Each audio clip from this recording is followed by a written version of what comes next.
On today's episode of the CLS Experience, we have a very romantic treat. She's a dynamic, certified relationship coach, teacher, and writer, just to name a few.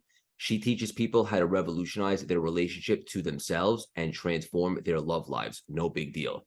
Her audience is as engaging and loyal as anyone we've had on the show, and her social media quotes will penetrate your soul. She's just a juggernaut in all facets of life and a terrific human being. Please welcome the beautiful, brilliant, kind, and soulful, abundant Jillian Turecki. How you doing, Jill? Wow, thank you for that introduction. I'm doing well. Thank you for having me. My pleasure. You feel a little elevated? I did good by you? You did good. I feel good. I'm like on top of my game. I'm ready to really have this conversation now. Good, good. And we connected a little bit before we hit record, and we built a little rapport, and we probably could have went for an hour, but at some point we're like, we should save the juicy stuff for the episode. Before we start, I just want to say happy belated birthday. Oh, thank you very much. I appreciate It that. was this week, correct? Yeah, it was, what's today? It was, God, it was Wednesday. I'm like, when was my birthday? It was 2 days ago. It was 2 days ago. What do you do to celebrate your birthday? It always depends, but I always have a dinner with friends and family. Sounds perfect. Always. I like to break bread with people who I love. So that's the most important thing. And then obviously it depends if it falls on a weekend or a weekday, but that's usually, that's always consistent. Sounds perfect, if I'm being honest. Yeah. Hell yeah. So we're about 4 million now downloads. For the audience listening, what I would suggest, do a deep dive, check out all of Jill's stuff. It's awesome, straight up. What I think is most valuable today is we just have an unbelievable conversation. Before we dive in, we're going to get a little weird. You ready for me? Yeah, I'm ready. Jill, what is your superpower? My superpower is I recognize patterns very quickly. I can look at a person and see if they're struggling with their back, see if they're struggling, know how they're struggling in their relationship, what their biggest struggle in a relationship. So I see patterns very clearly. And that I believe is my superpower. That's When it awesome. comes to work, very specifically. Yeah. And that's probably even more helpful by being able to identify your own patterns. Yes, I mean, look, we have the thing is that it's always easier to identify it in someone else because we have these blind spots in ourselves. So definitely better at seeing it in others, but I'm also very good at seeing them in myself as well. Yeah, that is good. It takes awareness. And it's Yes. funny because we were talking before we went on air, and I got out of a toxic relationship a couple of years back, and there was a couple of relationships that I was in that didn't work out, and it occurred to me when I reinvented myself, when I became a little more enlightened and mature, that I had been repeating a similar pattern. So it wasn't exactly a surprise as to why they weren't working out, right? Exactly. I mean, I often say that the common denominator in all our relationships is us, but it's really a pattern that we're running more than anything else. It's a thing that we're doing. It's not who we are innately. That's the problem. It's a pattern that we have that's not serving us for sure. Why do you think most relationships fail?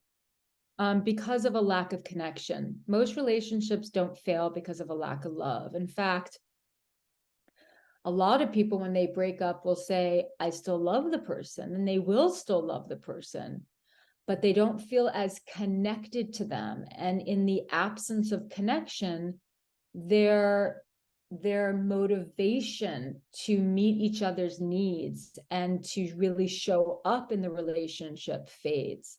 And of course, there's a lot of things that lead to a lack of connection. Yeah, beautiful answer. It's interesting because nowadays, I think if you go by data, and you know better than I would, the divorce rate is so high. I'm Yeah. curious, this is straight off the cuff. Do you think people need to maybe work a little bit harder because relationships are tough? Or do you think that if it's not working out and it's not in alignment, you're better off not settling, so to speak? Well, it really, there's no one stock answer for that because, statistically, women stay in relationships too long, and statistically, men leave too soon. These are just statistics, right? I didn't know that. Yeah. So I think I would say overall, most people bail too soon because we're also they didn't used to bail too soon. I mean, I think 50 years ago, people stayed too long, but people now bail too soon because unfortunately, we're walking around with this idea that that our partner should be perfect and should meet all of our needs. They should be constantly exciting, and they should be safe. They should, they should be adventurous, and they should be nurturing, right? And so we have this concept of a soulmate or a twin flame. This is very new. This is not something, that our parents or our grandparents or their parents lived with. I mean, it used to be you get married for companionship, for financial stability, for raising a family.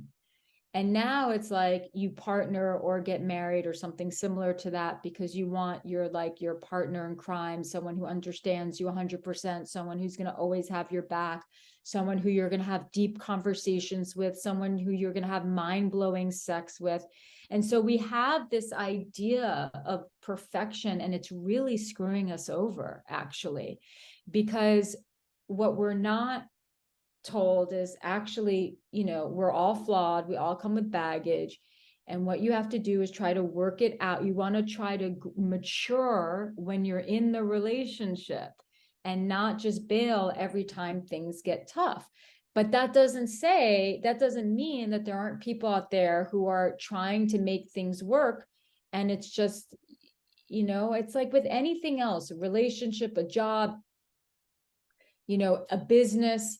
Knowing when to leave is a superpower in and of itself, right? But in general, I think the bigger problem is this idea that, expecting perfection and wholeness with a relationship when, we have to be able to meet our own needs. We need to be able to meet our needs through other relationships like friendships and stuff like that. What a beautiful, yeah, that's a beautiful answer. And maybe just going into a relationship and having, I don't want to say, I never like the word realistic, but certain expectations, right? Like somebody else should not be responsible for your happiness. Would you agree? Absolutely. I think that the expectation should be that you get into a relationship with someone who adds value to your life and you add value to their lives. So in other words, there's no reason to commit to someone with whom you are not a happier, better person. But that doesn't mean that they're responsible, that you task them to be the fulfiller of all your emotional needs. So the idea is, life is better with you. But that doesn't mean that that I don't know how to make myself happy, that I don't have meaning in my life, that I don't nurture meaningful relationships outside of this relationship. Yeah. Yeah. I agree. You were listing some characteristics before in regards to relationship, I'm curious, what is some really important characteristics for you personally in a relationship? What do you mean? Like things that I want in a person or things that I want in a partnership? I would say both. Like, for example, everyone talks about communication. For me, something that I really learned based upon my fiance now is just respect. You don't have to agree with everything the person does, but respect it, so to speak. Yes. So I think that, for me personally, yes, definitely communication, but really just someone who knows how to cope with their difficult emotions. It's very important. Part of being mature is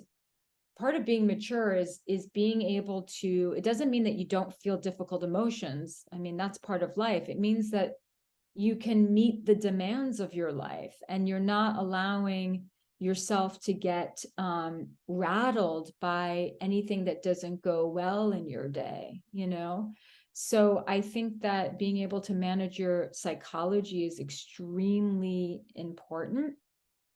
And look, everyone, you asked me personally, you know, whenever you ask someone, what do you personally want? It's important that we understand the word personal, is that because everyone, yes, there's certain things like communication, respect, being loving and warm towards each other, being a better listener, not always just talking, but actually really listening, understanding your partner's psychology, what she really needs, what he really needs versus what someone else needed. All these things are really important.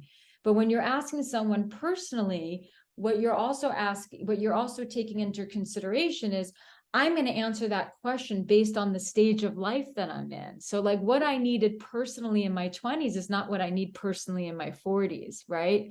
So it's like, so it's the stage of life. So what I need isn't necessarily what someone else needs. Yes, I need the good manager psychology, manage your emotions, but there are other things that I need in a relationship that someone much older than me or much younger than me wouldn't necessarily need. Yeah, great point. And first of all, I definitely thought you were in your 30s, so you're doing something really right. So It's called genetics. I mean, I exercise and eat well, but honestly, there's nothing like genetics. Hate to break it to people, but it's really about mom. is fitness very important to you?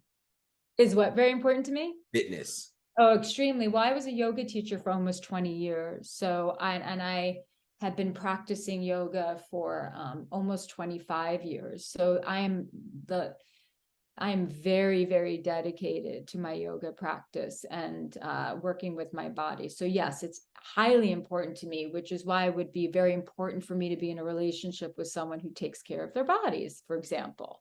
Yeah.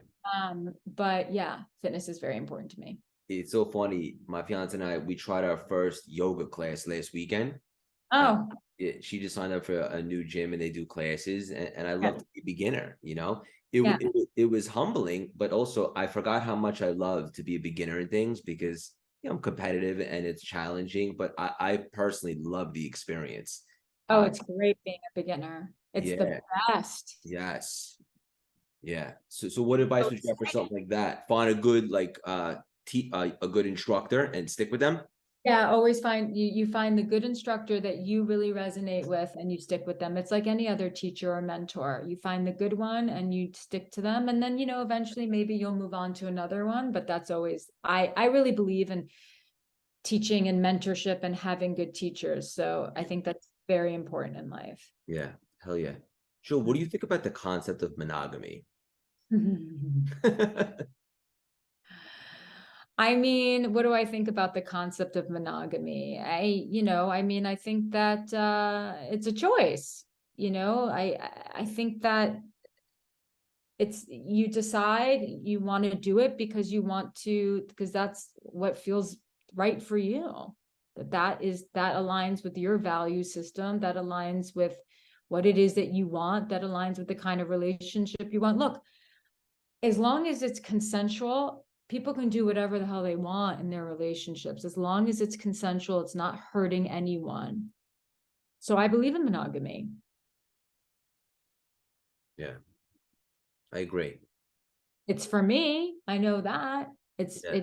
And I just think that it's important that people explore whatever is right for them, and that they're doing it from a place of real curiosity. They're not doing it from a place of fear or trauma. And whatever works is, again, as long as you are not hurting yourself in the process or hurting anyone else in the process, then, people got to do what they got to do. Yeah, that's great. I agree with you 100%.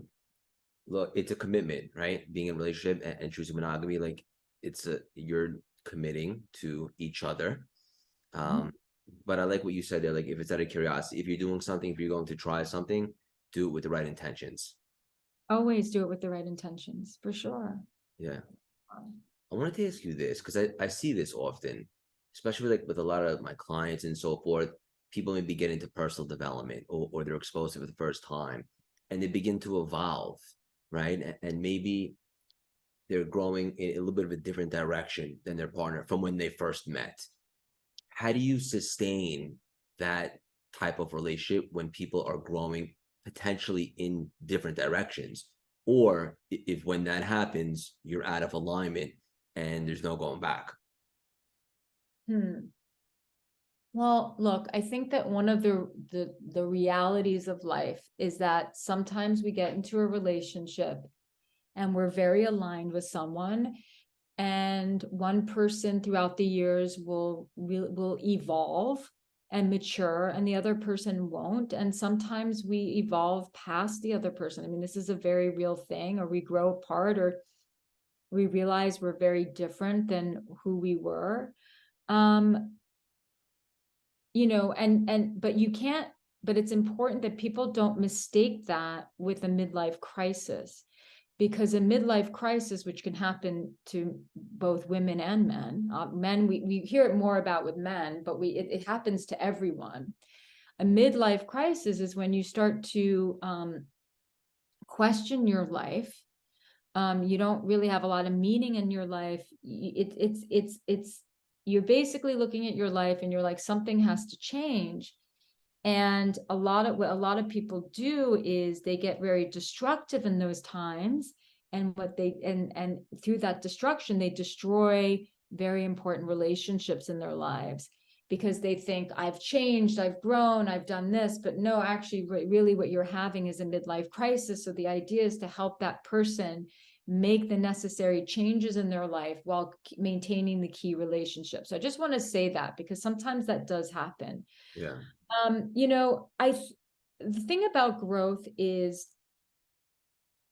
if you're in a committed relationship, it behooves you as a couple to make growing together a priority. And that doesn't mean that you have to like all the same things. That doesn't mean that you have to grow at the exact same speed individually. It means that you have a vision for your relationship and you're growing. And that growth could be like, oh, we're going through a rough patch, and we're going to work through that rough patch, and we're going to grow individually and together as a couple to overcome that rough patch. Sometimes the growth together is, we've been stagnant. We've been living in the same New York City apartment for years and years and years. What we really want is a house by the water, and we're not doing it. But you make that leap and you make that happen. That's a huge milestone in growth. So I think that when it comes to being in a relationship, people really need to think less about I and more about we, and how you're going to actually grow as a couple together. You're such a beautiful soul. I love this stuff. And what's great about these topics is they're relatable to anybody, right? Maybe not everybody's an entrepreneur or into fitness, although you should be. This stuff, relationships, whether it's with a couple or a business relationship or anything really, this is Yeah. so valuable. And something that I'm getting from a lot of your answers is awareness, right? Like not acting so emotionally, and just take a second and see what's happening here. and, Yes. and what would be the most strategic or intentional way to go about it. Yes. Which, by the way, is what maturity is. Yeah. I mean, it really is what it's all about. I mean, that's what maturity is. An immature person is someone who doesn't have the awareness, who is constantly reacting to everything as opposed to responding to everything, who is, making it all about them. Well, that's selfishness, but that's all part of the immaturity. So yeah, it's a tremendous amount of self-awareness, which, that's the goal of aging, is to become smarter. Because as our skin sags, and as we are not as resilient as we used to be physically because we're aging, what's to counteract that? It's becoming smarter and wiser and more mature. Yeah, and I can concur with every single word because I have contrast because I used to be more immature. And of course, I'm still working on myself as we always are. And also, I was looking at your content, which I suggest all the listeners do immediately. It's awesome. And I saw you talking about this, admitting when we make mistakes in a relationship. And it occurred to me that that's something that I actually take pride in doing now, but the old Craig, not so much. Right. And tell us why that's so powerful and important. Why do you think it's so powerful and important? How has it been impactful for you? I think it shows ownership and accountability. Mm-hmm. And that makes you feel better about yourself, I would imagine. That, and also I'd like to believe the person that my fiance in this scenario uh, respects that, right? You don't always have to love it, but if somebody owns up to something, it usually feels better than if they play victim or aren't aware, based upon my experience. Definitely. It is so accountability is absolutely key. And we are going to be making mistakes in a relationship. You know, that's why forgiveness is really important. Obviously, you have to draw a line about what you forgive and what you don't forgive. But overall, if we were to, table abuse and all that nonsense, that terrible behavior, we're going to table that for a moment. We're going to make mistakes. And if we can just own them faster and really be accountable and apologize from a place of real sincerity and really wanting to repair it, it goes a very long way in a relationship. Yeah. In all types of relationships too, because All relationships, yeah. sometimes all you want is an apology and then you're ready Mhm. to move forward. And sometimes Yes. the person doesn't budge. Yeah. Yes. Yeah, exactly. And the apology has to really be an acknowledgement of what they did, because just saying I'm sorry, you can always tell when someone says I'm sorry and they're just saying that because That's what they're supposed to do. that's what they're supposed to do. Yep. Exactly. You nailed it. Yeah, I Yeah. agree with that. Yeah. Um, Another thing that I saw you talk about, and it's funny because so much alignment here. I'm rereading a book right now. I'm sure you're familiar, The Four Agreements. Yes. And one of the agreements is don't make assumptions and stuff like that. And I saw you also talking about in some of your content is being in your own head and overthinking. And based on my life experience, that causes so much unnecessary drama. What are your thoughts on that? Oh yeah, you nailed it. I mean, I think that, I have this saying that says stay in your head and your relationship is dead. We have to like eat a little bit of humble pie and have a little laugh about it of how, when we're being dramatic and when we get really trapped in our heads and when we catastrophize and when, I mean, really we get caught up in a story, we get very, very anxious. And then you combine that with not communicating, or you combine that with not having the tools to kind of get yourself out of your head. That's it. That's part of that. That is one of the biggest reasons why how people sabotage their relationship with themselves and their relationships with others. And 100. really, even a little bit step further, like their life when they're overthinking. Oh, their life 100%. 100%. I mean, I think that, so much is, you know, a huge part of suffering is getting stuck in our heads, and our minds are very tricky. Our minds are designed to keep us safe, and our minds are very much designed to distract us from feeling the real feeling. So if we get stuck in here, then we don't have to actually deal with the real stuff and heal it. So true. And healing, it's funny because up until recently, I used to believe like when something happens, just make a choice. I'm not available for that. But the truth matter is it always resurfaces, right? Like you have to acknowledge it and heal it to an extent. Otherwise, it'll come back, right? Well, it depends what you're talking about. I mean, some things you can just say, no, I'm not going to pay that much attention to it. But if it's a bigger thing and you do need to heal it, a lot of healing is understanding why this thing keeps resurfacing, and what happened in your past that you are stuck in. Like it's almost like you get stuck in one mode of thinking, and we get trapped there. And so, yeah, you do have to, you can't just, whatever you resist persists, and it grows and it gets bigger. So yeah, sometimes it's helpful to be like, I'm not going to think about this now because there are other things that I need to think about, and having that level of discipline is important. But if it's big, it's not going to just go away. It's not going to just go away. You have to look at it. Yeah. And that's something that I've acknowledged recently and worked on, and it's made a big difference. That's great. Yeah. That's fantastic. Sign of maturity. It is a sign. It definitely is a sign of maturity. Absolutely. Yeah. Because when we do that, then we're not so triggerable, and we're not walking around so reactive.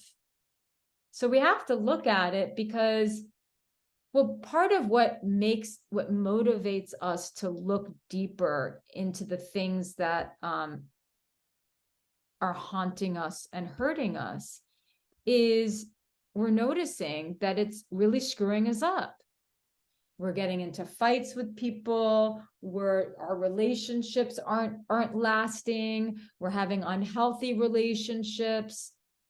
That's really the moment where we're like, it's like that aha moment, like, oh, it's something inside of me that needs to be addressed. And if it's not, this is going to continue. So good. And a strategy that I've utilized specifically recently is reframing it, right? Like if you can look at it from a little bit of a different perspective, even though I dare say love it, not necessarily it, but what it taught you, now all of a sudden it doesn't seem to haunt you as much.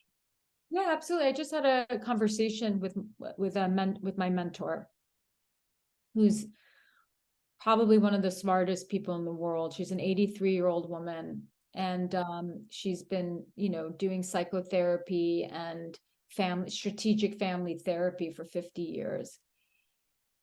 And I consider her to be the best in the business. And she said, she's like a master of meaning. And she was saying how, her father was very depressed. And she was sort of the golden child in the sense that she always knew how to cheer her father up. So her mother would say, your father's being depressed, go talk to him. You always get him out of his head. You always make him feel better. And she said, so many people would look at that and say, oh my God, that's trauma. That's terrible. Your mom should have never have done that, this or that. And she's like, I just laughed. She's like, that's not trauma. She's like, I'm a therapist now. Because, or like and she teaches, she also coaches therapists. I mean, she's got a huge business, but she's like, I'm like a world-renowned therapist now because of that role that I played in my family. And I was delighted to be considered the person in the family who could help my father. And so I share that story because that is an example of a powerful reframe. Yeah. She doesn't actually live, it never depressed her that her father was depressed. It didn't, maybe it did show up in certain relationships, but she nipped that in the bud really quickly. And she just said, if my father was never depressed, I never would have had the will to help others. Yeah, that is a beautiful reframe. Almost like she was being qualified. Yes. Yeah. Yes. And she was just happy to be able to do that. She's like, I guess I was born to do what I'm doing. It verifies to me that I am living my purpose. And I was born to do this. Yeah. So she is just, the way that she thinks is kind of unbelievable, because she doesn't get depressed. And I like to hang around. I like to learn from people who don't, I mean, she's been sad, she's grieved, she's lived a long life, but she doesn't actually get anxiety and depression. She doesn't get trapped in that trap that so many of us trapped, and she never has. And I like to learn from people like that. Or obviously doing something right and have some good strategies and so forth. Yeah. Yeah. And also, of course, is the old expression, life happens for us, not to us. Yeah. When something happens to me, I always like to say I'm being protected and propelled to something greater. And that doesn't say like completely numb it, right? And not feel it. Give yourself a little grace, feel the moment. but then understand, even though you may not acknowledge or realize it right now, it's for a bigger purpose. So in her case, dealing with the depression, so and close to her family and so forth, got her curious and want to maybe help people prevent that. Sure. Exactly. Yeah. Exactly. We're pulling out all the Jillian hits today. I saw another one that you said that I never heard before, and I thought it was awesome. And I'd love for you to pull back the curtain a little bit. Don't accept crumbs and convince yourself it's a meal. Yes.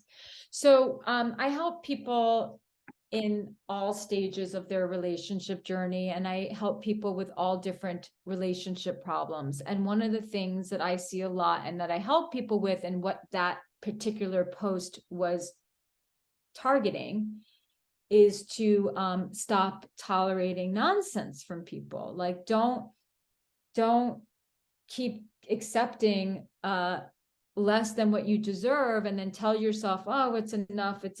Like, that's not good. That's not it. That's one particular pattern, is not getting what you want out of a relationship and just living with it, or out of someone who it happens a lot more with people who are dating, and that, they'll be dating someone, the other person is not that interested, so they're not investing so much. And so you're like, no, I got to win that person's love. I'm just going to like accept this. It's terrible. Or sometimes you even justify the way they're acting. Oh yeah, justify all of it. And it's like, don't accept it and convince yourself it's a meal. You should feel very nourished by the person who you're in a relationship with, and you need to be nourishing them as well. Yeah. And another word that comes to mind there is valued. Value, absolutely. It's very important to be with someone who sees your value and celebrates your value. Very, very, very important. But you have to see it in yourself. Yes. You have to see yourself as someone with value. Otherwise, you're going to be constantly looking for the wrong person who won't ever see it, and try to you're gonna give yourself this challenge to try to get them to see your value. You have to see it. Yeah. This is gold. When I reinvented myself, one of the ways I was able to do it and have the success I've had in an arena that I had no experience in was self-love. Something that I didn't really have in my previous 35 years, if I'm being honest. And it made all the difference, gave me confidence when I didn't have experience. Yeah. How can, I feel like a lot of people struggle with this. How can someone cultivate more self-love for themselves? Well, this was literally like 2 weeks ago, the episode of my podcast. It was literally, I don't know if you listened to it, but it was like how to actually love yourself and build self-esteem. So I literally just did Do my homework. Yes, you do your homework, exactly. So I think, loving yourself is really about accepting yourself, in spite of the fact that there are parts of yourself that you will never particularly like. It's about making peace with the parts of yourself that you're like, oh, you have to really look at the parts of yourself that you're like, that is not amazing, but I accept myself anyway. It doesn't mean that you don't work on it, but it just means, I respect myself. I see myself as a valuable human being, in spite of the fact that I'm not perfect. And that's very important. But the way that you raise your self-esteem, there's a lot of different ways, but one is hanging around people who see your value. I think that's very important, to have a community of friends that see your value. I think it's very important to have a life that feels meaningful to you, whatever that means. I think it's very important to master, we'll never master inner voice, but really to think about your inner voice, to try to master your inner voice, because people say the most horrendous things to themselves, and it has impact. You're constantly saying nasty things to yourself, and so you have to really wake yourself up when you're in the middle of a thought where you're saying something horrendous to yourself, and stop. I think that you learn to raise your confidence by doing things that scare you and taking certain risks in life, you're never going to feel good about yourself if you don't have some control over your life. Honestly, like if your life is chaotic, you have to figure out a way to bring your life into more into something that is manageable for you, even if it's just simply making your bed every morning or cleaning your apartment. So these are the things that are actually really important to do. And a lot of people will say, well, if I felt better about myself, I would clean my apartment. No, you have it backwards. You have to do these things, and guess what? You'll feel better about yourself. You need to exercise, and guess what? You'll feel better about yourself. You need to spend time with community. Guess what? You'll feel better about yourself. You have to give back. Guess what? You'll feel better about yourself. That's how you do it. It's so interesting because I've now run 6 marathons, and yet I don't even really consider myself a runner. And here's why. When I first started running a few years back, when I was in that dark season, I was looking for an outlet to do hard things, to prove to myself that like I am worthy, to develop some sort of confidence at a time when I needed it. Yeah. And it made me available and led to eventually, obviously, divine intervention, the pandemic, which allowed me to step into what I'm doing now. But I had started to get a little momentum when I started running and showing myself that I could do hard things. I didn't like wait, oh, let me build my confidence and then try to run. I use running to get the confidence. It's kind of like what you just said. Absolutely. That's exactly right. Yeah. You have to, I mean, sometimes we have to rest, but sometimes we really have to push ourselves, and we have to do things to see what it is that we are made of. And I think that we spend a lot of time focusing on the things that we haven't accomplished, and we don't spend enough time honoring all the things that we've had to overcome. And most of us have had to overcome adversity in our lives. And some people a ton, and you need to honor that in yourself. It's very important. It's a very important way to show yourself respect. Yeah, that's beautifully said. Even sometimes just taking a moment and being, wait a minute, I did get through that, or I did persevere through that. I did showcase resilience there. I can do this. Yes, absolutely. Yeah. And courage is a really big part of the process of learning to really love yourself. And sometimes it's just trial and error. I mean, sometimes it's just like, okay, this is really anxiety producing, but I'm going to break up with that person who keeps giving me crumbs. I'm just going to freaking do it. And then you know what? It's like, I'm thinking like A Star Is Born, but it's like literally you take that first step and you wake up the next day and you feel like a different person. Yeah. And you are different. That's because you are different. You literally change who you are in that moment that you walk away from someone who has no interest in really being with you. Yeah, this is unbelievable. Only negative I got going on is we don't have 10 hours to chat, but I have a feeling it's the beginning of the friendship. 2 things you said right there. Number one, courage. I think that's so overlooked, right? And sometimes all you need is 20 seconds of courage, right? But when you get it, just act on it and then figure out the rest later. If you realize it'll be gone, and then you won't have the courage. And in regards to the example that you just gave, perhaps maybe breaking up with someone, whatever the case may be, one of the hardest lessons is learning to accept when someone's part in your story is over, as I know you like to say. How do you understand or accept? And it doesn't even have to be like a romantic relationship, it could be a friend or a business associate. How do you identify and then accept that that person's time on your journey is done? Well, the hardest one to accept is if it's romantic. It's not overnight. Yeah. It's a process of first accepting that the relationship is over. And then you move through stages of accepting that maybe that it being over was actually the right thing. And then you move through another stage of acceptance, which is that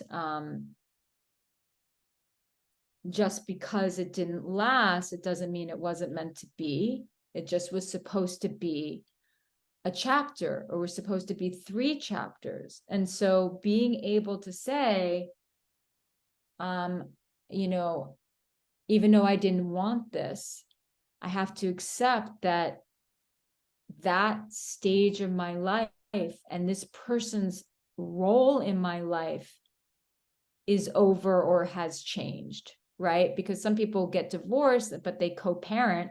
So that person is still in their life, but they play a very different role. And it's a process. It's a really big process. But I have to say, like, when you can get to that point where you can understand that your destiny is not tied to the person who isn't in your life anymore. And it takes time. But that moment of acceptance is it's one of the most challenging challenges of our life ever, is learning to accept that. Yeah. But we have to. And it is tough. Oh, yeah. I know from experience. Yeah, it's very, very hard. That's why it's heartbreak. Correct. But also with a reframe, like it will also be liberating. Yeah, I think a lot of people, if they were really honest with themselves, I mean, in the beginning, there's so much shock, right? So like, even if you're in a relationship that's tumultuous, you still go through a period of shock, of sleeping alone, of not seeing the person every day, right? Routine, yeah. Yeah, the routine, the attachment, it's very difficult. And then what I try to help people with is, once they get over that initial shock, is starting to get in touch with some of the relief. Because great relationships don't end. Usually if a relationship ends, there was a lot of anxiety and stress and long talks, and you don't have to deal with that anymore. And I want people to kind of like have some relief that all the energy that you were putting into trying to save a relationship, that energy you get to reclaim. And that's a good thing. So true. Yeah, so good. Shift your focus, right? What can go right instead of what can go wrong, whatever the case may be. Yeah, absolutely. And just feel the relief of not having to do that anymore. Yeah. Hell yeah. We'll end the plane with these final 2 nuggets. And I could talk to you all day. This is awesome. Straight up. It's gonna be so valuable for everybody because we cover so many different things. What do you think? What are your thoughts on today's landscape of the dating world, all the dating apps and all these things? What do you think about it? I think it's very difficult. I really, really do. I think it's very difficult. To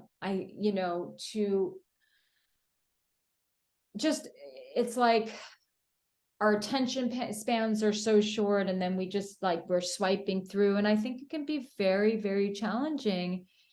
And I think that I don't think that people should just resort to dating apps. I think it's fine if you want to do it, but I think that it really goes a long way to also do some of the old-fashioned stuff.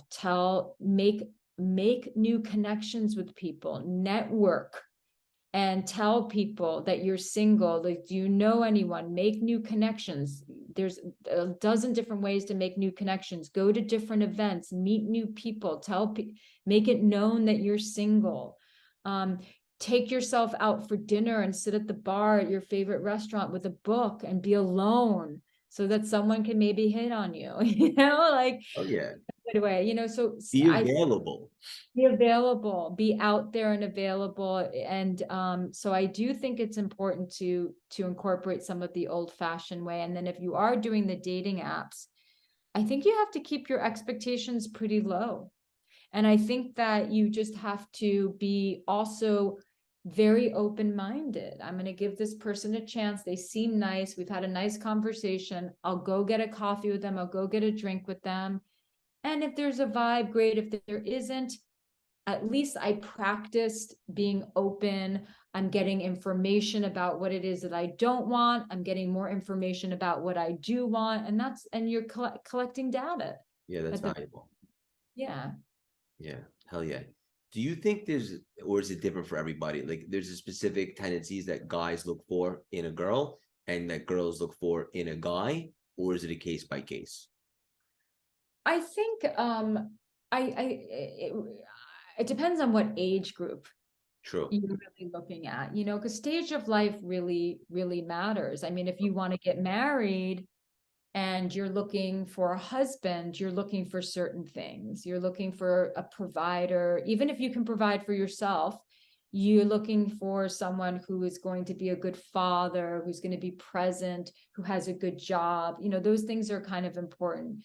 And then a man might be, or, if someone is a woman, even dating a woman, looking for someone who's going to they want to get married, they want to have a family, then they're looking to see if that's someone who they could build a family with, if they're going to be a good mom. So it really just depends. I think that most women, if they date men, what they're looking for in a man is someone who makes them feel really cherished and safe, and someone who's not going to cheat on them or abandon them, and someone who takes charge and has some leadership and all of that. But you'll say that you want that, but then you'll choose the douche who wants to give you nothing, and just because you're attracted to him, and then you're not actually following through with what it is that you actually want. I think that in general, men who date women, they want, well, why don't you tell everyone what they want? What do you think? Men that date women, Yeah. what do they want? Yeah. Support. Yeah, support, exactly. Yeah, respect. Respect. Although it's very important, because a lot of men want respect, but you have to understand that women for centuries have been disrespected. So it's very important that for all your male listeners, that I understand respect is really important to them, but they have to understand how important it is to give that to a woman. Fair enough. Yeah, very important. Hell yeah. For They want me, to be trusted, I think. yeah, What were you trust. That's a good one Yeah. too. Yeah. Trust. Just like a rock. And appreciated. There it is. You nailed it. Yes.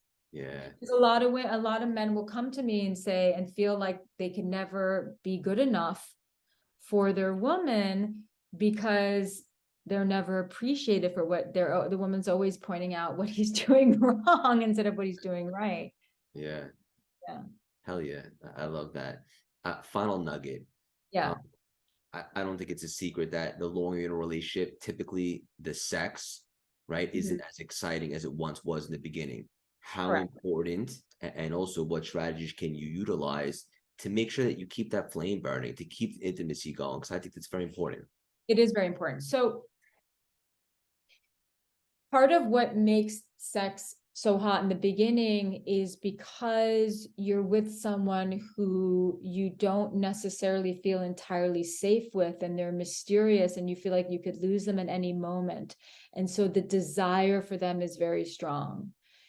What you want to do is grow sexually together, which means because the thing is, there is something that you can do sexually with your partner that you feel safe with, that you cannot do with someone who you don't feel totally seen or safe with.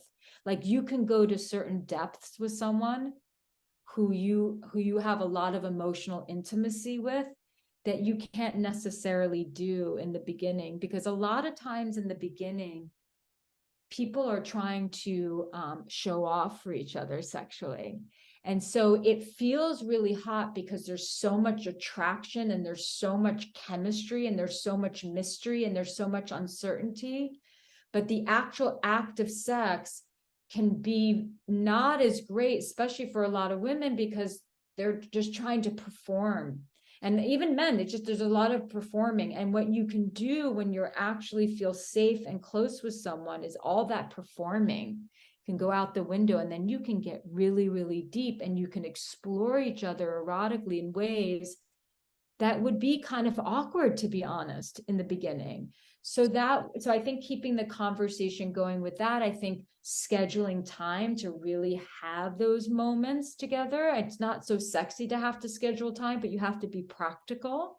And I also think that it's really important to continue to have fun. One of the exercises that I have couples do to increase their fun and also their flirtation and erotic desires, that I have them play Twister with each other. It's awesome. You know the game Twister. Of course. Classic. Yeah. And it's classic. And I can't even tell you how much it's actually helped couples, because one, you're physical. Sure. Two, you're having fun, right? And you're being flirtatious. And so that, the amount of people who've come to me and said, wow, we had an amazing night of sex that night after we played Twister. It's like, yeah, of course you did. Because you were having fun and and you were being like, you were out of your heads and you were being physical and you're getting yourself in these weird positions. And, and that's what happens. Yeah. After this is over, I'm going straight to Amazon ordering Twister. Do it. Do it. I will. She'll love it. Yeah, I bet you will. I'll love it. Yeah, you'll both love it. Exactly. Yeah. You'll have fun. This was fun. Let me know how that goes. Of course I will. Yeah. I love this. Straight up. It was such a great conversation. It wasn't like a background story. And for the audience, please do a deep dive. Check out everything Jill's got going on. The audience is really loyal and engaging. What's the best way for the audience and the community to support you? Honestly, Instagram, my full name at Jillian Turecki. You can also go to my site, jillianturecki.com, and my podcast, Jillian on Love. How can I personally support you? You already are right now through this conversation. Awesome. You're the best. Hang out for 1 second. I want to connect with you after. Jill, I want you to know you're the definition of perspective, authenticity, and wisdom. From taking your life experience to spreading positivity, light, and deep truths. You're a true visionary, role model, and beacon of hope for anybody coming up today with big goals and aspirations. I could personally guarantee your best is yet to come. Keep on spreading your wings and leaving your mark on this world. So much love and respect for you. Thank you so much for stopping by and dropping these priceless, juicy nuggets today. Thank you so much for having me. That was too much fun. Thank you, Jill. That was fun. Yeah, should they make it different, Yeah. Let everyone do a background on you. That was great, straight up. Oh, you're great. You're lovely. You're lovely. When are you getting married? It's funny because it's the $1 billion question. We got engaged in July. And look, I'm so busy with this stuff, which is great. It's unbelievable. That we just haven't got that much momentum from planning the wedding. And to be honest with you, I like using the word fiance. We're not. I know. Yeah, we're thinking probably just to take some pressure off, spring 2024. Okay, nice. Yeah. It's nice. The whole saying fiance is very romantic, I think. It really is. Very nice. It's a very good time in your relationship, in one's relationship. Yeah. Are you married? I'm not divorced. I mean, all this started because of a divorce that happened 9 years ago. So, and I'm not remarried now. How's that for a reframe? Look what that created. Exactly. I was completely, and that's what I teach people all the time. I mean, it's like my ex-husband sometimes will joke and be like, "Should I send you a bill?" Like, probably. Yeah. So you guys are still cool? Yeah. I mean, we don't talk regularly, but no hard feelings, and it's totally cool. Yeah, hell yeah. Let's stay connected. I'll add you on Instagram and we'll connect there. Yeah, please. Please. I wanna find you on Instagram. And then also, you ever come out to New York? Yeah, I'm only in Miami for the winter. I'm becoming a you live here? Yeah, I live in New York City. I live in Williamsburg, which I hate. Yeah. And I'm having, I grew up in the city, but I'm having, ever since the pandemic, I don't know. It's just some things have just changed there. But yes, I live in New York. I'm just in Miami for the winter. That started with the pandemic. I was like, wow. I get it. Yeah. I'd love to connect you for a cup of coffee. I'm throwing an event next month. So we're going to start throwing a lot of events with some great speakers and so forth. Can we exchange numbers? Oh, sure. Yes, please, please, please. So shoot me a text. How do I do this? What's your number?